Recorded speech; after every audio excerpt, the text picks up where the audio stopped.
ഇന്ന് ഞാൻ സംസാരിക്കാൻ പോകുന്നത് കൂർക്കമ്പലി പറ്റിയാണ്. അപ്പോൾ ഇത് നമുക്ക് 2 ഏജ് ഗ്രൂപ്പിൽ വരാം. ചിലപ്പം പിള്ളേരിൽ വരാം, പ്രായമുള്ള ആൾക്കാർക്കും വരാം. ഇപ്പോൾ പിള്ളേരിൽ വരുന്ന മെയിൻ ഇഷ്യൂ എന്ന് പറയുന്നത് ഈ ഒരു അലർജിക് കാരണമുള്ള ഒരു കൂർക്കമ്പലിയാണ്. അതിനകത്ത് ഈ ശ്വാസം മുട്ടൽ,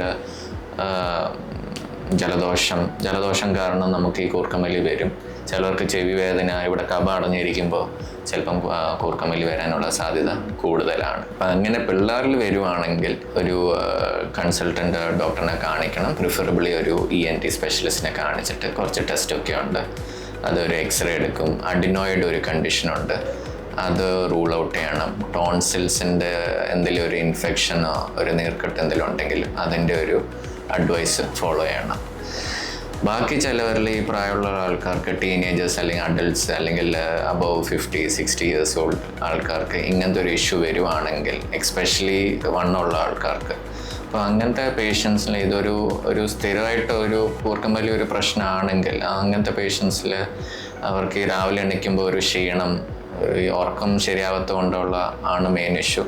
പിന്നെ ചിലപ്പം പെട്ടെന്നൊന്ന് തൊണ്ട ഡ്രൈ ആവും.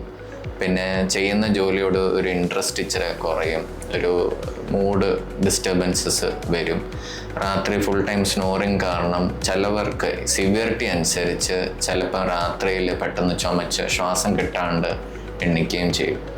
സോ ഇങ്ങനത്തെ ഒരു സിംറ്റംസ് എന്തെങ്കിലും ഉണ്ടെങ്കിൽ ഒരു പൾമനോളജിസ്റ്റ് വന്ന് കാണിച്ച്, നമുക്ക് സർട്ടൻ ടെസ്റ്റ് ഉണ്ട് ഇതിനു വേണ്ടി ഒന്ന് കൺഫേം ചെയ്യാൻ വേണ്ടി.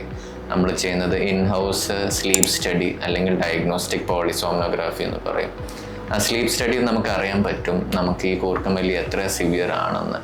ഇപ്പോൾ സിവിയറിറ്റി കൂടുതലാണെങ്കിൽ നമുക്ക് സർട്ടൻ റിസ്ക് കണ്ടീഷൻസ് വരാം. Diabetes, hyper tension.